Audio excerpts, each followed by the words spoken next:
అటు ప్రజలేమో భారతదేశం మొత్తం పెద్ద ఎత్తున టీసీఎస్‌లో జరిగిన ఈ ఉదంతానికి ఎవరైతే ఈ చర్యల్లో పాల్గొన్నారో, మత మార్పిడులు, లైంగిక వేధింపులు, అలాగే బీఫ్ తినాలి అని చెప్పిన వారు, వాళ్ళని ఎన్‌కౌంటర్ చేయాలి అని ప్రజలు పెద్ద ఎత్తున డిమాండ్ చేస్తున్నారు. మరి నిజంగా అంటే ప్రభుత్వం తరఫున ఆ విధంగా వీళ్ళపైన శిక్షలు పడే అవకాశం ఉంటదా? ఇప్పటికే కొందరేమో నిదా ఖానా? నిదా ఖాన్. నిదా నిదా ఖాన్. ఖాన్ హెచ్ఆర్ బెయిల్ మీద బయటకొచ్చిందని కొందరు, కొందరేమో అరెస్ట్ అయిందని కొందరు. ఏ వార్తలు నిజమో, ఏ వార్త అబద్ధమో తెలియని పరిస్థితిలో ఉంది ప్రస్తుతం.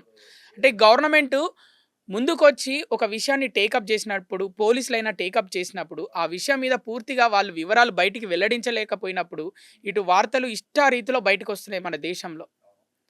దీనిపైన ఏం చెప్తారు మీరు?